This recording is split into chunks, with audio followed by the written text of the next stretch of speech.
Yes sir, ಸದನದಲ್ಲೂ ಕೂಡ ಧರ್ಮಸ್ಥಳ ಪ್ರಕರಣದ ಸುತ್ತುತ್ತಾ ಇರುವಂತಹ ಬೇರೆ ಬೇರೆ ವಿಚಾರಗಳ ಬಗ್ಗೆ ಎಸ್ ಆರ್ ವಿಶ್ವನಾಥ್ ಕೂಡ ಪ್ರಸ್ತಾಪಿಸ್ತಾ ಇದ್ರು. Yes please go head sir. Shed is right. ಅಲ್ಲಿ ಏನು ಅವರು ಮಾತಾಡ್ತಾ ಇದ್ದಾರಲ್ವ, ಅವರು ಮೊನ್ನೆಯಿಂದ ಹೇಳ್ತಾ ಇದ್ರು ನಾನು ಹಕ್ಕುಚ್ಯುತಿ ಮಂಡನೆ ಮಾಡ್ತೀನಿ ಅಂತ ಹೇಳ್ತಾ ಇದ್ರು. ಅವರು ಮಾಡಿದ್ದಾರೆ. ವಿಶ್ವನಾಥ್ ಅವರು very straight forward strong person and I think he will tackle it. Number 1, ಧರ್ಮಸ್ಥಳದ ವಿಷಯಕ್ಕೆ ಬಂದರೆ ನಾನು ಹೇಳ್ತಾ ಇದ್ದೆ, ಹಲವು ಎಪಿಸೋಡ್ಗಳನ್ನು ನಾವು ಮಾಡ್ತಾ ಇಲ್ಲ. ನಾವು ಯಾವುದೋ ಒಂದು ಸ್ಟೋರಿ ಮಾಡಿ ಅದನ್ನು ದಾರಿ ತಪ್ಪಿಸಬಾರ್ದು ಅಥವಾ SIT ಮೇಲೆ ಒಂದು ಪ್ರೆಷರ್ ಆಗುವಂಥ ಒಂದು ಕೆಲಸವನ್ನು ಮಾಡಬಾರ್ದು ಅಂತ ಹೇಳ್ತಾ ಇದ್ವಿ. ನಾನು ನಿಮ್ಗೆ ಹೇಳಿದೆ, ಈ ಸಲ ಇದಕ್ಕೆ ದಿ ಎಂಡ್ ಅಂತ ಬರೆದಿದ್ದರೆ ನಾನು ಮಂಜುನಾಥನಿಗೆ ಮತ್ತು ಅಣ್ಣಪ್ಪನಿಗೆ ಕೈ ಮುಗಿಯೋದು ಮಾತ್ರ ಅಲ್ಲ, ನಿಲ್ಲಿಸೋದು ಮಾತ್ರ ಅಲ್ಲ, ನಾನು ಧರ್ಮಸ್ಥಳದ ದ್ವಾರದ ಒಳಗಡೆ ಇನ್ನು ಕಾಲಿಡಲ್ಲ ಅಂತ ಹೇಳಿದ್ದೀನಿ. ಇವತ್ತು ನಾನು ಹೇಳ್ತಾ ಇದ್ದೀನಲ್ವ, ಅಣ್ಣಪ್ಪ ಮತ್ತು ಮಂಜುನಾಥನ ಏನು ಆ ಮಹಿಮೆ ಇದೆ ಅಲ್ವಾ, ಅದು ಜಗಜ್ಜಾಹಿರಾಗ್ತಾ ಇದೆ. That's what it's the end for everything. ಸ್ಟೋರಿಗೆ ಬರುವ, ನಾವು ಈ ಸ್ಟೋರಿಯನ್ನು ಫಾಲೋಅಪ್ ಮಾಡ್ತಾ ಇದ್ದೀವಿ. What SIT knows today or SIT ಏನು ಹೇಳ್ತಾ ಇದೆ ಅದನ್ನು ಬಿಟ್ಟು ನಾನು ಮಾತಾಡಬೇಕಾದ್ರೆ, ಈಗ ತಲೆಬುರುಡೆ ಇಟ್ಕೊಂಡು ಬಂದ ಭೀಮ ಏನಿದ್ದಾನೆ ಅನಾಮಿಕ ಅಂತ ನಾವು ಕರಿತೀವಿ. ನಾನು ಅವನಿಗೆ ಕೌರವ ಅಂತ ಹೆಸರಿಟ್ಟಿದ್ದೆ, ಭೀಮ ಅಂತ ಆ ಮುಲ್ಲ ಇಟ್ಟ ಹೆಸರನ್ನು ನಾನು ಕರಿತಾ ಇರಲಿಲ್ಲ.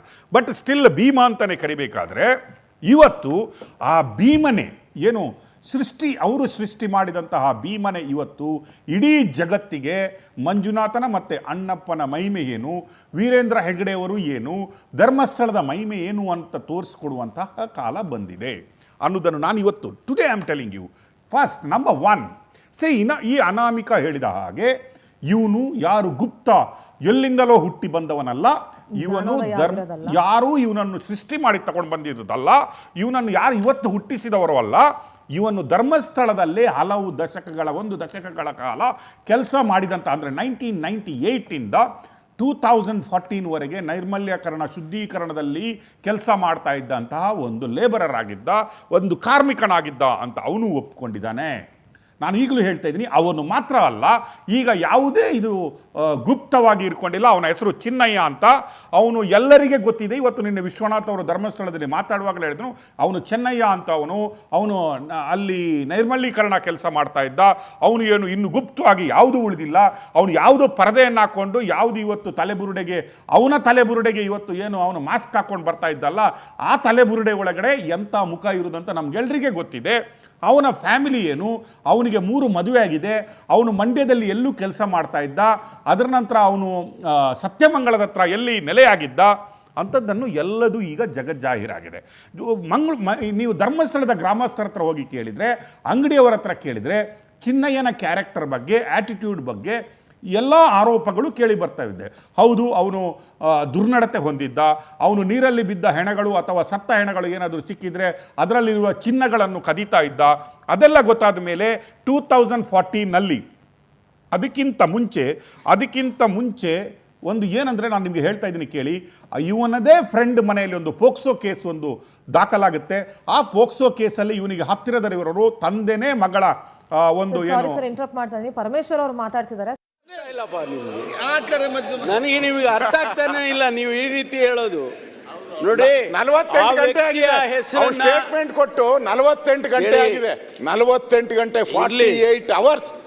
ನೋಡಿ, ನೀವು ಗೃಹ ಸಚಿವರಾಗಿದ್ರಿ, ಕೆಲಸ ಮಾಡಿದಿರಿ, ಸರ್ಕಾರದಲ್ಲಿ ಬಹಳ ಪ್ರಭಾವಿ ಗೃಹ ಸಚಿವರಾಗಿ ಕೆಲಸ ಮಾಡಿದಿರಿ ಅಲ್ಲ. ನಂಬರ್ 1 ಗೃಹ ಸಚಿವರು ಹೆಂಗ್ ಆಕ್ಷನ್ ತಗೋಬೇಕಿತ್ತು?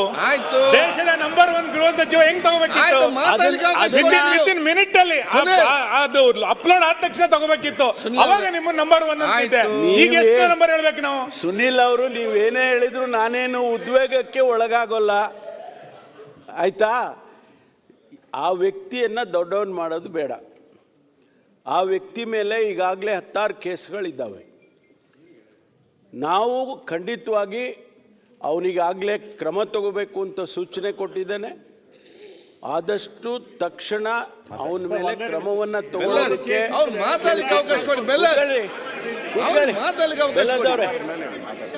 ಆದ್ರಿಂದ ಯಾರನ್ನ ಇಂಥ ವ್ಯಕ್ತಿಗಳನ್ನು ಸಮಾಜದಲ್ಲಿ ಬಿಡೋದಕ್ಕೆ ಸಾಧ್ಯನೇ ಇಲ್ಲ. ಕಾನೂನು ದೇಶದಲ್ಲಿ ಮಾಡಿರೋದೇ ಅದಕ್ಕೋಸ್ಕರ. ಆ ಕಾನೂನನ್ನು ಚಲಾಯಿಸ್ತೀವಿ, ಅವನಿಗೇನು ಶಿಕ್ಷೆ ಮಾಡಬೇಕೋ ಮಾಡ್ತೀವಿ, ಯಾವ ಮುಲಾಜಿಲ್ಲದೆ ಮಾಡ್ತೀವಿ.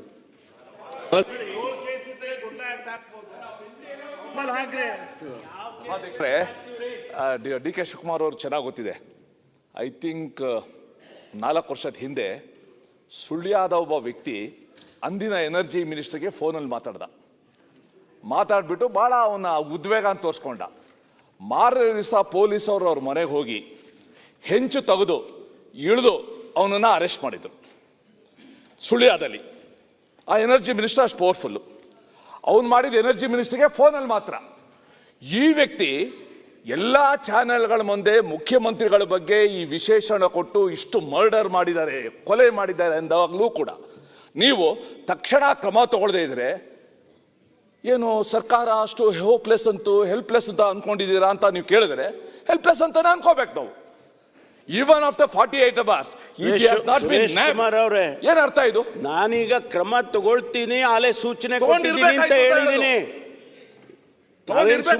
ಸುಮ್ಮನೆ ಏನ್ ಕೂತಿಲ್ಲ. ಕ್ರಮ ತಗೊಳ್ಳೋದಕ್ಕೆ ಈಗಾಗಲೇ ಸೂಚನೆಯನ್ನ ಕೊಟ್ಟಿದ್ದೇವೆ ಮಾನ್ಯ ಅಧ್ಯಕ್ಷರೇ. ಕ್ರಮ ತಗೊಳ್ತೀವಿ. ಅಲ್ಲ, ಅವನ ಹೇಳಿಕೆ ಪ್ರಕಾರ ನಿಮ್ಮ SIT ಅಲ್ಲಿ ಎನ್ಕ್ವೈರಿ ನಡೆಯುತ್ತಲ್ಲ, ಅವನ ಗೈಡೆನ್ಸ್ ಪ್ರಕಾರ ನಡೆದಿದೆ. ಅದ್ರ ಬಗ್ಗೆ ಅದೇ ವ್ಯಕ್ತಿ ಮಾಡಿದ್ದಾನೆ. ಇದೆಲ್ಲ ಮಾತಾಡಬೇಡಿ ನೀವು, ಇರೋ ವಿಚಾರ ಹೇಳಿ ವಿಜಯದಲ್ಲಿ. ಇಲ್ಲ ರೀ, ಅವರೇ ಹೇಳಿದ್ದಾರೆ ನನ್ನ ಗೈಡೆನ್ಸ್ ಮೂಲಕ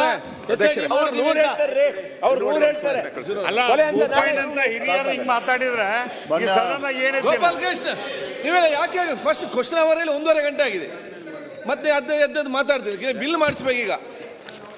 ಮಾನ್ಯ ಸಭಾಧ್ಯಕ್ಷರೇ, ತಮ್ಮ ಮೂಲಕ ರಾಜ್ಯ ಸರ್ಕಾರಕ್ಕೆ ಸದಸ್ಯರ ಪ್ರಮುಖವಾಗಿರ್ತಕ್ಕಂಥ ವಿಚಾರವನ್ನ ಗಮನಕ್ಕೆ ತರೋದಕ್ಕೆ ಇಚ್ಛಪಡ್ತೇನೆ. ಇವತ್ತು ನಮ್ಮ ವಿಜಯನಗರ, ಕೊಪ್ಪಳ ಮತ್ತು ರಾಯಚೂರು ಮತ್ತು ಬಳ್ಳಾರಿ ಜಿಲ್ಲೆ ಜೀವನಾಡಿ ಆಗಿರ್ತಕ್ಕಂಥ ತುಂಗಭದ್ರಾ ಜಲಾಶಯ ವಿಚಾರದಲ್ಲಿ ನಮಗೆ ಗೊತ್ತಿದೆ ಬಾರಿ ಉತ್ತಮ. ಎಸ್ ಸರ್, ಸದನದಲ್ಲಿ ಏನೆಲ್ಲ ವಿಚಾರಗಳು ಪ್ರಸ್ತಾಪ ಆಯಿತು. ಪರಮೇಶ್ವರ್ ಅವರು ಹೇಳ್ತಿದ್ರು ಯಾವುದೇ ಮುಲಾಜಿಲ್ಲದೆ ಅವ್ರ ವಿರುದ್ಧ ಕ್ರಮ ತಗೊಳ್ತೀವಿ ಅಂತ ಹೇಳಿ. ಬೇಕ್ರಿ, ಇದೇ ಪರಮೇಶ್ವರ್ ಅವರ ಮೇಲೆ ಗ್ರಹಚಾರ ಮಂತ್ರಿ ಅಂತ ಹೇಳೋ ನಾನು. ಪರಮೇಶ್ವರ್ ಒಬ್ಬ ಗ್ರಹಚಾರ ಮಂತ್ರಿ, ವೇಸ್ಟ್ ಬಾಡಿ ಅಂತ ಕರೆದಾನೆ. ಪರಮೇಶ್ವರಿಗೆ 500 ಕೋಟಿ ಲಂಚ ತಗೊಂಡಿದ್ದೆ ಅಂತ ಡಾಕ್ಟರ್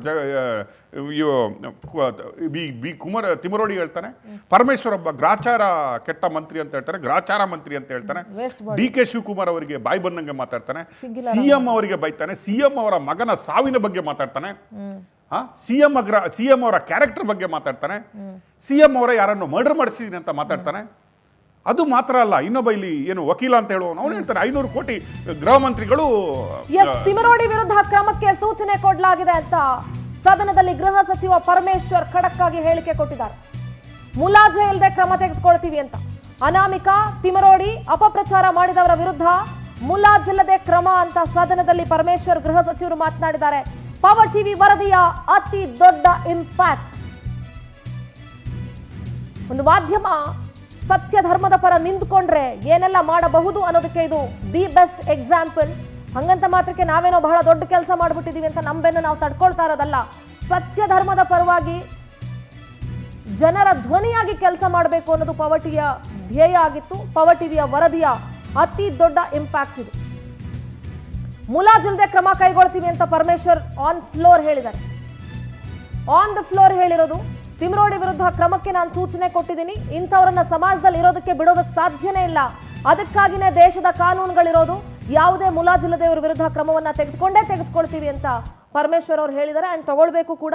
ಎಷ್ಟೋ ಲಕ್ಷಾಂತರ ಭಕ್ತರ ಬೇಡಿಕೆ ಕೂಡ ಅದೇ ಆಗಿತ್ತು ಸರ್. ಯಾಕಂದ್ರೆ ಕಳೆದ 12 ವರ್ಷಗಳಿಂದ ಇವರ ಆಟ ಟಾಪ್ಗಳನ್ನ ನೋಡಿ ನೋಡಿ ನೋಡಿ ಜನ ಸಾಕಾಗೋಗಿದ್ರು. ಮೊನ್ನೆ ನೋಡ್ರಿ, BL ಸಂತೋಷ್ ಅವರು ಯಾವ ಪೋಸ್ಟಲ್ಲಿ ಇದ್ದಾರೆ ಅಂತ ಏನಾದರೂ ಗೊತ್ತಿರಬೇಕು. ಅವರ ಬಗ್ಗೆ ಖಾಲಿ ಅವರ ಧರ್ಮಸ್ಥಳಕ್ಕೆ ಸಪೋರ್ಟ್ ಮಾಡಿ ಒಂದು ಪೋಸ್ಟ್ ಹಾಕಿರೋದಷ್ಟೇ. ಅವರ ಬಗ್ಗೆ ಹಿಗ್ಗಾಮುಗ್ಗವಾಗಿ ಪರ್ಸ್ನಲ್ ತಗೊಂಡು ಏನೆಲ್ಲ ಬೈಯಲಾಯ್ತಂದರೆ ವಿ ಫೀಲ್ ವೆರಿ ಸ್ಯಾಡ್. ಎಂಥ ಒಂದು ದಿಗ್ಗಜರ ಬಗ್ಗೆ ಮಾತಾಡಬೇಕಾದ್ರೆ, ಎಂಥ ಒಂದು ಅನುಭವಿಗಳ ಬಗ್ಗೆ ಮಾತಾಡಬೇಕಾದ್ರೆ, ಎಂಥ ಒಂದು ಪೋಸ್ಟ್ಗೆ ಅಲ್ಲಿವರೆಗೆ ರೀಚ್ ಆಗಬೇಕಾದ್ರೆ, ಎಲ್ಲಿಂದ ಎಲ್ಲಿವರೆಗೆ, ಹಳ್ಳಿಯಿಂದ ಡಿಲ್ಲಿವರೆಗೆ ಹೋಗಿ ಕೂತ್ಕೊಬೇಕಾದ್ರೆ ಆ ಮನುಷ್ಯ ಬಂದ ಕಷ್ಟ, ತೇದ ಜೀವ ಎಲ್ಲ ಗೊತ್ತಾಗಿರಬೇಕು. ಅದನ್ನು ಬಿಟ್ಟುಬಿಟ್ಟು ಬಾಯಿ ಬಂದಂಗೆ ಸೋಷಿಯಲ್ ಮೀಡಿಯಾದಲ್ಲಿ ಯಾವುದೋ ಒಂದು ಯೂಟ್ಯೂಬ್ಗಳನ್ನು ಕರ್ಕೊಂಬಂದು ಎದುರುಗಡೆ ಕೂತ್ಕೊಂಡ್ಬಿಟ್ಟು ಬಾಯಿ ಬಂದಂಗೆ ಮಾತಾಡಿದರೆ, ಅದನ್ನು ಪೋಸ್ಟು ವಾಟ್ಸಪ್ಪಲ್ಲಿ ಫೇಸ್ಬುಕ್ಕಲ್ಲಿ ಕಳಿಸಿದರೆ ಏನಾಗುತ್ತೆ ಅನ್ನೋದು ಈಗ ಇವರ ಬುಡಗಳಿಗೆ ಬರ್ತಾ ಇದೆ. ಈಗ ಇವರು ಆ್ಯಕ್ಟ್ ಮಾಡ್ತಾ ಇದ್ದಾರೆ. ಇಷ್ಟರವರೆಗೆ ಇದನ್ನೇ 12 ವರ್ಷ ಒಬ್ಬ ಮನುಷ್ಯ ತಡ್ಕೊಂಬರ್ಬೇಕಾದ್ರೆ ಒಬ್ಬ ಧರ್ಮಾಧಿಕಾರಿಯಾಗಿ ಒಂದು ಸಮಾಜದ ಕಳಕಳಿಯುಳ್ಳ ಮನುಷ್ಯನಾಗಿ ಶಾಂತಿಯ ಸಂದೇಶ ಸಾರುವಂಥ ದೂತನಾಗ್ಬಿಟ್ಟು ಆ ಮಂಜುನಾಥ ಕ್ಷೇತ್ರದಲ್ಲಿ ಕೂತ್ಕೊಂಡದ್ದು ಧರ್ಮಾಧಿಕಾರಿಯಾಗಿ ಕೂತ್ಕೊಂಡ ದಶಕಗಳ ಕಾಲ 60 ದಶಕಗಳ ಕಾಲ ಬದುಕಿದ ಮನುಷ್ಯನಿಗೆ 12 ವರ್ಷಗಳಿಂದ ಪ್ರತಿದಿನ ಪ್ರತಿ ಸೆಕೆಂಡುಗಳನ್ನು ಇದೇ ರೀತಿಯ ಮಾತುಗಳಲ್ಲಿ ಚಿತ್ರಹಿಂಸೆ ಕೊಡ್ತಾ ಇದ್ರಲ್ಲ, ಆಗ ಈ ಸರ್ಕಾರಗಳು, ಈ ಕಾನೂನುಗಳು, ಈ ಲಾಗಳು, ಈ ಲಾ ಆಫ್ ದ ಲ್ಯಾಂಡ್ ಎಲ್ಲಿಗೆ ಹೋಗಿತ್ತು ಅನ್ನೋದು ನನಗೆ ಗೊತ್ತಾಗಬೇಕು. ಇವಾಗ ಇವರುಗಳ ಬುಡಕ್ಕೆ ಬಂದಾಗ ಲಾ ಆಫ್ ದ ಲ್ಯಾಂಡ್ ನೆನಪಾಗ್ತಾ ಇದೆ, ಸರ್ಕಾರದಲ್ಲಿ ಕಾನೂನು ಇದೆ ಅಂತ ನೆನಪಾಗ್ತಾ ಇದೆ, ಗವರ್ಮೆಂಟಿಗೆ ಈಗ ಸಂವಿಧಾನ ಇದೆ ಅಂತ ನೆನಪಾಗ್ತಾ ಇದೆ, ಎಲ್ಲರೂ ನೆನಪಾಗ್ತಾ ಇದೆ. ಬಟ್ ಅಟ್ಲೀಸ್ಟ್ ಈಗಲಾದರೂ ನಿಮಗೆ ನೆನಪಾಗ್ತಾ ಇದೆ ಅಲ್ವಾ ಅನ್ನೋದು ನಮಗೆ ಖುಷಿ. ಮತ್ತು ಆ ಮಂಜುನಾಥ ಮತ್ತು ಅಣ್ಣಪ್ಪನ ಮಹಿಮೆ ಇದೆ ಅನ್ನುವ ಒಂದು ಸಾರ್ಥಕತೆ ಈಗ ಮೆರಿತಾ ಇದ್ದೀರಿ ನೀವು. Yes, coming to the point. ಈಗ ಅನಾಮಿಕ ಅಂತ ಹೇಳ್ತಾ ಇದ್ವಿಯಲ್ಲ ನಾವು, ಮಿಸ್ಟರ್ ಚೆನ್ನಯ್ಯ ಅಂತ ಹೇಳ್ತಾ ಇದ್ವಿಯಲ್ಲ ನಾವು, ಈಗ ಅವನೇ ಗೋಳಾಡುವಂತಹ ಸ್ಥಿತಿಗೆ ಬಂದಿದೆ. ಅವನ ಬಾಯಿಂದಲೇ ಸತ್ಯ ಹೊರಗಡೆ ಬರುವಂಥ ಸ್ಥಿತಿಗೆ ಬರುತ್ತೆ ಅಂತ ನಾವು ಹೇಳ್ತಾ ಇದ್ವಿ. ಇದೇ ಕೊನೆಯ ಅಸ್ತ್ರ ಏನು ಬ್ರಹ್ಮಾಸ್ತ್ರ ಅಂತ ಇವರು ಯೂಸ್ ಮಾಡಲಿಕ್ಕೆ ಹೋಗಿದ್ರಲ್ಲ, ಅದೇ ಬ್ರಹ್ಮಾಸ್ತ್ರ ಇವರ ಎಂಟೈರ್ ಎಂಪೈರನ್ನು ಕೊನೆಗೊಳಿಸುತ್ತೆ ಅನ್ನೋದನ್ನು ನಾವು ಹೇಳ್ತಾ ಇದ್ವಿ. ಪವರ್ಫುಲ್ ಇಂಪ್ಯಾಕ್ಟ್ ಪವರ್ ಟಿ ವಿಯದಂತ ಹೇಳ್ತೀವಿ. ನಮಗೆ ಹೆಮ್ಮೆ ಇದೆ, ನಮಗೆ ಗರ್ವ ಇದೆ. ಕಳೆದ 2 ವರ್ಷದಿಂದ ನಾವು ಅನುಭವಿಸಿದ ಎಲ್ಲ ಕಷ್ಟಗಳು, ಕೇಳಿಸ್ಕೊಂಡ ಎಲ್ಲ ಮಾತುಗಳು ಈ ಗೃಹ ಮಂತ್ರಿಗಳಿಗೆ ಇವತ್ತು 2 ಮಾತುಗಳನ್ನು ಕೇಳ್ಕೊಳ್ಲಿಕ್ಕಾಗಿಲ್ಲ. ಇವತ್ತು ಸದನದವರಿಗೆ 2-3 ಮಾತುಗಳನ್ನು ಕೇಳಲಿಕ್ಕಾಗಿಲ್ಲ. ಬಟ್ ನಾವು 2 ವರ್ಷದಿಂದ ಸತತವಾಗಿ ಕೇಳಬಾರದ ಮಾತುಗಳೇ ಇಲ್ಲ, ಕೇಳಿಸ್ಕೊಳ್ಳದ ಮಾತುಗಳೇ ಇಲ್ಲ, ನೋಡದ ಟ್ರೋಲ್ಗಳೇ ಇಲ್ಲ. ಆದರೆ ಇವತ್ತು ನಾವು ಧರ್ಮದೊಟ್ಟಿಗೆ, ನಾವು ಮಂಜುನಾಥನೊಟ್ಟಿಗೆ, ನಾವು ಅಣ್ಣಪ್ಪನೊಟ್ಟಿಗೆ, ಅಲ್ಲದೆ ನಾವು ಪೂಜ್ಯ ಕಾವಂದರೊಟ್ಟಿಗೆ ನಿಂತ್ಕೊಂಡಿದ್ದಕ್ಕೆ ಟುಡೇ ಜಸ್ಟಿಸ್ ಡೆಲಿವರಿ ಆಗ್ತಾ ಇದೆ ಅನ್ನುವ ಹೆಮ್ಮೆ ನಮಗಿದೆ. ಐ ಥಿಂಕ್ ಈಗ ಎಲ್ಲರೂ ಫಾಲೋ ಮಾಡ್ತಾ ಇದ್ದಾರೆ. ಈಗ ಎಲ್ಲರೂ ದೇ follow power T V today. ಒಂದು ಸಲ ಟೈಮ್ ತಗೊಂಡಾಗ ನಾವು ನ್ಯೂಸ್ಗಳನ್ನು ಶ್ರಮಿಸಿ ಸೌಜನ್ಯ ಅಂತ ತಗೊಂಡಾಗ ಧರ್ಮಸ್ಥಳದಿಂದ ಏನೋ ಬಾಸ್ಕೆಟಲ್ಲಿ ಬ್ಯಾಗ್ಗಳಲ್ಲಿ ಸೂಟ್ಕೇಸ್ಗಳಲ್ಲಿ ದುಡ್ಡು ಬಂತು ಅಂತ ಹೇಳ್ಕೊಳ್ಳಲಾಯಿತು. ಈಗ ಎಲ್ಲ ಮೀಡಿಯಾಗಳು they follow us, but today we appreciate. ಈಗಲಾದರೂ ಎಲ್ಲ ಮೀಡಿಯಾಗಳು ಕಣ್ಣು ತೆರೀತಲ್ಲ, ಈಗಲಾದರೂ ಎಲ್ಲರಿಗೆ ಗೊತ್ತಾಯ್ತಲ್ಲ, ಎಲ್ಲ ಮಿನಿಸ್ಟ್ರುಗಳಿಗೆ, ಎಲ್ಲ ಶಾಸಕರಿಗೆ, ಹೌದಪ್ಪ ಪವರ್ ಟಿ ವಿ ಏನೋ 2 ವರ್ಷದಿಂದ ಬೊಬ್ಬೆ ಹೊಡಿತಾ ಇತ್ತು, ಇದೇ ಮಾತನ್ನು ಕೂಗಿ ಹೇಳ್ತಾ ಇದ್ರು, ನಾವು ಕಣ್ಮುಚ್ಚಿಕೊಂಡು ಕೂತ್ಕೊಂಡಿದ್ದೀವಲ್ಲ ಅಂತ ಹೇಳೋದಕ್ಕಿತ್ತು. ಅಟ್ಲೀಸ್ಟ್ ಕೊನೆಗಾದರೂ ಸತ್ಯ, ನ್ಯಾಯ, ಧರ್ಮ ಇದೆ ಅನ್ನೋದನ್ನು ಪ್ರೂವ್ ಮಾಡಿ. ವೀರೇಂದ್ರ ಹೆಗಡೆಜಿ ಅವರು ಹೇಳ್ತಾರೆ, ಕಾವಂದ್ರೊಂದು ಮಾತು ಹೇಳ್ತಾರೆ, ಒಂದು ದೇಶವನ್ನು ಹಾಳು ಮಾಡಬೇಕಾದ್ರೆ, ಅಲ್ಲಿಯ ಬುಡವನ್ನು ಅಲುಗಾಡಿಸಬೇಕಾದ್ರೆ ಆ ದೇಶದ ಸಂಸ್ಕೃತಿ ಇದೆಯಲ್ಲ, ಆ ದೇಶದ ನಂಬಿಕೆ ಇದೆಲ್ಲ, ಅದನ್ನು ಹಾಳು ಮಾಡಬೇಕು. ಇದು ಈ ಕುತಂತ್ರ ಅದರ ಹಿಂದೆ ನಡೀತಾ ಇದೆ ಅಂತವರು ಒತ್ತಿ ಭಾಷಣದಲ್ಲಿ ಹೇಳ್ತಾ ಇದ್ರು. ಆದರೂ 12 ವರ್ಷದಿಂದ ಇವರುಗಳು ಒಂದು ದಿನಕ್ಕೆ ತಡ್ಕೊಳ್ಳೋಕ್ಕಾಗದಂತಹ ಪರಿಸ್ಥಿತಿಯಲ್ಲಿದ್ದರೂ ಕೂಡ 12 ವರ್ಷದಿಂದಲೂ ಕೂಡ ನಾನು ವೀರೇಂದ್ರ ಹೆಗ್ಗಡೆ ಮಾತ್ರ ಅಲ್ಲ, ನಾನೊಬ್ಬ ಧರ್ಮಾಧಿಕಾರಿ, ನಾನು ದೇವರ ಕೆಲಸ ಮಾಡಲಿಕ್ಕೆ ಬಂದವನು, ನಾನು ಸಾಮಾಜಿಕ ಚಿಂತನೆ ಉಳ್ಳವನು, ನಾನು ಶಾಂತಿಯ ಸಂದೇಶ ಸಾರಬೇಕಾಗತ್ತೆ, ನಾನು ಅವರ ಥರ ಆಗಬಾರದು, ನಾನು ಪೇಷನ್ಸ್ ಕಳ್ಕೊಬಾರ್ದು, ನಾನು ಶಾಂತಿ ದೂತನಾಗಬೇಕು ಅಂತ ಏನು ಹೇಳ್ತಾ ಬಂದಿದ್ರಲ್ಲ, ಅದರಿಂದ 12 ವರ್ಷ ಅದನ್ನು ಎಲ್ಲಿಯಾದರೂ ಶಾಂತಿಯ ನೊಬೆಲ್ ಏನಾದರೂ ಕೊಡಬೇಕಾದ್ರೆ ಅವ್ರಿಗೆ ಕೊಡಬೇಕಪ್ಪ ನನ್ನ ಲೆಕ್ಕದಲ್ಲಿ. ಜಸ್ಟ್ ನಾವು ಹಲವು ದಿನಗಳಿಂದ ಹೇಳ್ತಾ ಇದ್ವಿ, we are in the follow up. ಅನಾಮಿಕ ಯಾರು, ಎಲ್ಲಿಂದ, ಹೆಂಗೆ ಅನ್ನುವ ಸ್ಟೋರಿಗಳಿಗೆ ಇವತ್ತು ನಮ್ಮ ಸೋರ್ಸ್ಗಳ ಪ್ರಕಾರ, ನಮ್ಮ ಇನ್ವೆಸ್ಟಿಗೇಷನ್ ಪ್ರಕಾರ ಈ ಅನಾಮಿಕನ ಹಿಂದೆ ಮತ್ತು ಯಾರೂ ಇರುವುದು ಅಲ್ಲ. ಈ ಅನಾಮಿಕನ ಹಿಂದೆ ಇರುವವರು ಗಿರೀಶ್ ಮಟ್ಟಣ್ಣವರ್ ಮತ್ತೆ ತಿಮರೋಡಿ ಮಾತ್ರ ಅಲ್ಲ, ತಿಮರೋಡಿ ಬಿಡಿ, ಅವನು ಒಬ್ಬ ಬುರುಡೆಯಲ್ಲೂ ಹೊಲಸೂ ಇಲ್ಲದಂಥ ಮನುಷ್ಯ, ಸೆಗಣಿ ಬಿಡಿ ಹೊಲಸೂ ಇಲ್ಲದಂಥ ಮನುಷ್ಯ. ಅವನಿಗೆ ಏನು ಆಡ್ತಾ ಇದ್ದಾನೆ, ಏನು ಮಾಡ್ತಾ ಇದ್ದಾನೆ, ಅವನಿಗೆ ನಾಲಿಗೆಗೆ, ಅವನ ಬ್ರೈನಿಗೆ, ಅವನ ಯಾವ ಬಾಡಿಗೆ ಕನೆಕ್ಷನ್ ಇಲ್ಲ. ಇದರ ಹಿಂದೆ ಮಾಸ್ಟರ್ ಮೈಂಡ್ ಏನಂತ ನಾವು ಹೇಳ್ತಾ ಇದ್ದೇವಲ್ಲ, ಇದರ ಹಿಂದೆ ಮಾಸ್ಟರ್ ಮೈಂಡ್ ಗಿರೀಶ್ ಮಟ್ಟಣ್ಣವರ ಮಾತ್ರ ಅಲ್ಲ, ಸೋಮನಾಯಕ್ ಮತ್ತು ಅವನ ಒಟ್ಟಿಗಿರುವ ಇನ್ನೊಬ್ಬ ಸಂಗಡಿಗ, ಮೊನ್ನೆ ನಾವು ಸ್ಟಿಂಗಲ್ಲೇ ತೋರಿಸಿದ್ವಲ್ಲ ಅವರು. ಈ ಅನಾಮಿಕ ಯಾರು ಅಂತ ಹೇಳಿದರೆ, ಇವನು ನೈರ್ಮಲ್ಯ ಶುದ್ಧೀಕರಣ ಮಾಡ್ತಾ ಇದ್ದಂತಹ ಅಲ್ಲಿಯ ಎಂಪ್ಲಾಯಿ ಅನ್ನುವ ಚೆನ್ನಯ್ಯ ಅನ್ನುವ ಎಂಪ್ಲಾಯಿ. ಈಗ ನಾವೇನು ಅವರ ಹೆಸರು ಹೇಳ್ತಾ ಇದ್ದೇವೆ, ಇದು ಜಗಜ್ಜಾಹಿರಾಗಿದೆ. ನೋ ವಿಟ್ನೆಸ್ ಸೆಕ್ಯೂರಿಟಿ ಆ್ಯಕ್ಟ್, ಎಲ್ಲ ಆ್ಯಕ್ಟ್ಗಳು ಇದರಲ್ಲಿ ಬರ್ತವೆ. ಅವನಿಗೆ ನೈರ್ಮಲ್ಯ ಶುದ್ಧೀಕರಣ ಮಾಡ್ತಾ ಇದ್ದ, ಅವನು ಹೂತ ಹೆಣಗಳಿಗೂ ಲೀಗಲ್ ಆಗಿ ಹೂಳ್ತಾ ಇದ್ದ. ಅದರ ದುಡ್ಡನ್ನು ರೆಸಿಟ್ ಬುಕ್ಕಲ್ಲಿ ಅವನ ಸಿಗ್ನೇಚರ್ಗಳು ಕೂಡ ಇದೆ. ಇವನು 2014ರಲ್ಲಿ ಇವನ ಒಟ್ಟಿಗೆ ಇರುವವನೇ ಒಂದು ಪೋಕ್ಸೋ ಕೇಸಲ್ಲಿ ಸಿಕ್ಕಾಕೊಂಡಾಗ, ತಂದೆಯೇ ಮಗಳ ಮೇಲೆ ರೇಪ್ ಮಾಡಿದ್ದಾನೆ ಅನ್ನುವ ಒಂದು ಕಂಪ್ಲೇಂಟ್ ಆದಾಗ ಅದರ ಈಗ ಬಿ ರಿಪೋರ್ಟ್ ಆಗಿದೆ. ಆ FIR ಮತ್ತು ಚಾರ್ಜ್ ಶೀಟ್ಗಳನ್ನು ನಿಮ್ಮ ಮುಂದೆ ಇಡ್ತೀವಿ. 2014 ಈ ಚೆನ್ನಯ್ಯನ ಮೇಲೇನು ಹಲವು ಕಂಪ್ಲೇಂಟ್ಗಳು ಬಂದಾಗ ಇವನು ಹೆಣದ ಮೇಲೆ ಇರುವ ವಸ್ತುಗಳನ್ನು ಕದೀತಾನೆ ಅಂತ ಹೇಳುವಾಗಲೂ ಅಂಗಡಿಯವರ ಹತ್ರ ಯಾರ ಹತ್ರ ಕೇಳಿದ್ರು ಇವರು ಫೈನಾನ್ಷಿಯಲ್ ಸಾಲ ಕೇಳ್ತಾ ಇದ್ದ, ಕುಡಿತಾ ಇದ್ದ, ರೋಡ್ಗೆ ತಿರುಗ್ತಾ ಇತ್ತ ಅಂತ ಹೇಳಿದಂಥ ಸಂದರ್ಭದಲ್ಲಿ 2014 ಇವನಿಗೆ ಫೈನಲ್ ಸೆಟ್ಲ್ಮೆಂಟ್ ಮಾಡಿ ಇವನನ್ನು ಕೆಲಸದಿಂದ ತೆಗಿತಾರೆ. ಅಲ್ಲ, ಕೇಳ್ತಾರೆ, ನಾನೇ ಬಿಡ್ತೀನಂತ ಬರೆದ್ಬಿಟ್ಬಿಟ್ಟು ನನ್ನ ಸ್ವಇಚ್ಛೆಯಿಂದ ನಾನು ಬಿಟ್ಟು ಹೋಗ್ತೀನಿ ಅಂತ ಹೇಳ್ಬಿಟ್ಟು ಅವನಿಗೆ ಸೆಟ್ಲ್ಮೆಂಟ್ ಮಾಡಿ ಧರ್ಮಸ್ಥಳದಿಂದ ಕಳಿಸ್ಕೊಳ್ಳಲಾಗಿದೆ. 2014 ಇವನು ಹಲವು ಕಡೆಗಳಲ್ಲಿ ಕೆಲಸ ಮಾಡಿದ್ದಾನೆ. ಅದರಲ್ಲಿ ಮಂಡ್ಯ ಕೂಡ ಒಂದು. ಅಲ್ಲಿಂದ ರೀಸೆಂಟಾಗಿ ಇವನು ಸತ್ಯಮಂಗಲದ ಕಡೆ, ತಮಿಳುನಾಡಿನ ಬಾರ್ಡರ್ ಕಡೆ ಕೊಳ್ಳೇಗಾಲದಲ್ಲಿ ಇರ್ತಾನೆ. ಅಲ್ಲಿಗೆ 1 ವರ್ಷದ ಹಿಂದೆ ಗಿರೀಶ್ ಮಟ್ಟಣ್ಣವರ್ ಮತ್ತು ಟೀಮು ಇವನನ್ನು ಸೋಮನಾಥ್ ನಾಯಕ್ ಮತ್ತು ಈ ಟೀಮ್ಗಳು ಕಾಂಟ್ಯಾಕ್ಟ್ ಮಾಡ್ತವೆ. ಇವನ ಹತ್ರ ಈ ರೀತಿಯ ಒಂದು ಸ್ಟೋರಿಗಳನ್ನು ಹೇಳ್ತಾನೆ. ಇವನು ಸುತಾರಾಮ್ ಈ ಸ್ಟೋರಿಗೆ ಒಪ್ಕೊಳ್ಳಲ್ಲ, ನಾನು ಯಾವ ಕಾರಣಕ್ಕೂ ಇದನ್ನು ಮಾಡಿಲ್ಲ, ನಾನು ಲೀಗಲಾಗಿ ಎಲ್ಲ ಮಾಡ್ತಾ ಇದ್ದೆ, ಪಂಚಾಯತಿಯವರು ಕೊಟ್ಟದ್ದನ್ನು ನಾನು ದುಡ್ಡು ತಗೊಳ್ತಾ ಇದ್ದೆ ಅಂತ ಹೇಳ್ತಾನೆ. ಆದರೆ ಇವನಿಗೆ ಬೆದರಿಕೆ ಒಡ್ಡಲಾಗುತ್ತೆ, ಇವನಿಗೆ ಅದರ ನಂತರ ಇವನಿಗೆ ಆಮಿಷ ಒಡ್ಡಲಾಗುತ್ತೆ. ಇವನು ಕಷ್ಟದಲ್ಲಿ ಇರ್ತಾನೆ, ನಿನ್ನ ಕಷ್ಟಗಳನ್ನೆಲ್ಲ ನಾವು ಸಾಲ್ವ್ ಮಾಡ್ತೀವಿ ಅಂತ ಹೇಳ್ತಾರೆ. ಇವನಿಗೆ ಫೈನಾನ್ಷಿಯಲ್ ಹೆಲ್ಪ್ ಮಾಡುವ ಭರವಸೆ ಕೊಟ್ಟಿರ್ತಾರೆ. ತದನಂತರ ಇವನನ್ನು ಕರ್ಕೊಂಡು ಬಂದು ಸ್ಟೋರಿ ಬ್ರೀಫ್ ಮಾಡ್ತಾರೆ. ಸ್ಟೋರಿ ಬ್ರೀಫ್ ಮಾಡೋ ಮೊದಲು ಇವನನ್ನು ಮೇಜರ್ ಒಬ್ಬ ಅಡ್ವೊಕೇಟ್ ಹತ್ರ, ಸೀನಿಯರ್ ಅಡ್ವೊಕೇಟ್ ಹತ್ರ ಇವನನ್ನು ಕರ್ಕೊಂಡೋಗಲಾಗುತ್ತೆ. ಅಲ್ಲಿಂದಲೂ ಇವನನ್ನು ಬ್ರೈನ್ ವಾಶ್ ಮಾಡಲಾಗುತ್ತೆ. ತದನಂತರ ಏನಾಗುತ್ತೆ ಅಂತ ಹೇಳಿದರೆ, ಇವನು ಹಿಂಜರಿಯುವಾಗ ಇವನ ಭರವಸೆಗೆ ಸುಜಾತಾ ಭಟ್ ಅನ್ನೋಳ, ಅನನ್ಯ ಭಟ್ ಅನ್ನುವ ಒಂದು ಕ್ಯಾರೆಕ್ಟರನ್ನು ಕ್ರಿಯೇಟ್ ಮಾಡಲಾಗುತ್ತೆ. ಅವಳಿಂದ ಒಂದು ಕಂಪ್ಲೇಂಟ್ ಕೊಟ್ಟ ಮೇಲೆ ಇವನಿಗೊಂದು ಹೋಪ್ಸ್ ಬರುತ್ತೆ. ಹೌದು, ಈ ಹೋಪ್ಸು ಈಗ ಅಲ್ಲಿಂದನೂ ಒಂದು ಕಂಪ್ಲೇಂಟ್ ಆಗಿದೆ, ನಾನು ಜಡ್ಜ್ ಮಾಡಿ ಸುತಾರಾಮ್ ಇವನು ಜಡ್ಜ್ ಎದುರುಗಡೆ ಹೋಗ್ಬಿಟ್ಟು ನಾನು ಕೊಡ್ಲಿಕ್ಕಾಗಲ್ಲ, ನನಗೆ ಆ ಧೈರ್ಯ ಇಲ್ಲ ಅಂತ ಹೇಳಿದಾಗ ಇದೇ ಅಡ್ವೊಕೇಟ್ಗಳು ನೀವು ನೋಡ್ತೀರಿ 164 ಸ್ಟೇಟ್ಮೆಂಟ್ ಆಗುವಲ್ಲೂ ನಾವು ಅವನ ಹತ್ರ ನಿಂತ್ಕೊಬೇಕು, ನಾವು ಅವನೊಟ್ಟಿಗೆ ಇದ್ದು 164 ಸ್ಟೇಟ್ಮೆಂಟ್ ಮಾಡಬೇಕು ಅನ್ನುವ ಒಂದು ವಿನಂತಿ ಮಾಡಿಕೊಡ್ತಾರೆ. ಆದರೆ ಮ್ಯಾಜಿಸ್ಟ್ರೇಟ್ ಆ ಒಂದು ವಿನಂತಿಯನ್ನು ತಳ್ಳಿ ಹಾಕ್ತಾರೆ.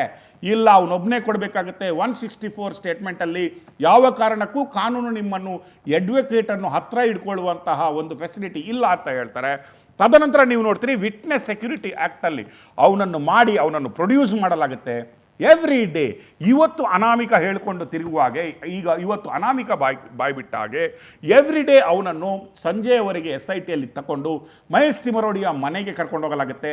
ಮಹೇಶ್ ತಿಮರೋಡಿಯ ಮನೆಯಲ್ಲಿ ಗಿರೀಶ್ ಮಟ್ಟಣ್ಣವರು ಮತ್ತು ಉಳಿದ ಟೀಮ್ಗಳು next day the spot, next day ತಾನು ಯಾವ ರೀತಿಯಾಗಿ ಅದನ್ನು ಹೇಳ್ಕೊಡ್ಬೇಕು, ಯಾವ ರೀತಿಯ ಸ್ಕ್ರಿಪ್ಟ್ ಆಗಬೇಕು, ನೆಕ್ಸ್ಟ್ ಡೇ ನೀನು SITಯನ್ನು ಯಾವ ರೀತಿಯಾಗಿ ಅದನ್ನು ಬಳಸ್ಕೋಬೇಕು ಅನ್ನೋ ಒಂದು ಸ್ಕ್ರಿಪ್ಟ್ ಮಾಡಿಕೊಡ್ತಾರೆ. ಅದೇ ಸ್ಕ್ರಿಪ್ಟ್ನ ಮುಖಾಂತರ ನಾನು ಬಂದು ಹೇಳ್ತಾ ಇದ್ದೆ SITಗೆ, ನನಗೆ ಉಳಿದಿದ್ದು ಏನು ಗೊತ್ತಿಲ್ಲ, ಇದರಲ್ಲಿ ನಾನೀಗ ಸಿಕ್ಕಾಕೊಂಡಿದ್ದೀನಿ, ಏನಾದರೂ ಹೆಚ್ಚು ಕಡಿಮೆ ಆದರೆ ಈಗ ನನ್ನನ್ನು ಸಾಯಿಸ್ತಾರೆ ಇವರು, ನನ್ನನ್ನು ಒಂದು ದಿನ ಡೆಲ್ಲಿಗೂ ಕೂಡ ಇವರು ಕರ್ಕೊಂಡೋಗಿದ್ರು, ಡೆಲ್ಲಿ ಫ್ಲೈಟಲ್ಲಿ ಎಲ್ಲಿಗೂ ಕರ್ಕೊಂಡೋಗಿದ್ರು, ಯಾರನ್ನು ಮೀಟ್ ಮಾಡ್ಕೊಂಡಿದ್ರು. ಇವರು ಮಾತ್ರ ಅಲ್ಲ, ಸೋಮನಾಥ್ ಮತ್ತು ಗಿರೀಶ್ ಮಟ್ಟಣ್ಣವರ ತಿಮರೋಡಿ ಮಾತ್ರ ಅಲ್ಲ, ಇದರಲ್ಲಿ ಮಾವೋವಾದಿಗಳು ಮತ್ತು ನಕ್ಸಲ್ ಗುಂಪುಗಳು ಸೇರಿಕೊಂಡ ಡೌಟ್ಗಳು ಮತ್ತು ಕುರುಹುಗಳು ನನ್ನನ್ನು ಸೋಮನಾಥ್ ನಾಯ್ಕ್ ಮನೆಯಲ್ಲಿ 3-4 ತಿಂಗಳ ಹಿಂದೆ 15 ದಿನದಿಂದ 1 ತಿಂಗಳು ಟ್ರೈನಿಂಗ್ ಕೊಟ್ಟರು, ಅಲ್ಲಿ ಕೂರಿಸ್ಕೊಂಡ್ಬಿಟ್ಟು ನನಗೆ ಟ್ರೈನಿಂಗ್ ಕೊಡಲಾಯಿತು, ಫುಲ್ ಡೇ ಟ್ರೈನಿಂಗ್ ಕೊಡಲಾಯಿತು. ನಾನು ಸೋಮನಾಥ್ ನಾಯ್ಕ್ ಮನೆ ಗುರುವಾನ್ಕೆರೆಯ ಮನೆಯಲ್ಲಿದ್ದೆ, ಅಲ್ಲೇ ನನಗೆ ಟ್ರೈನಿಂಗ್ ಕೊಡಲಾಯಿತು ಅನ್ನೋ ಮಾತನ್ನು ಹೇಳಿದ್ದಾನೆ.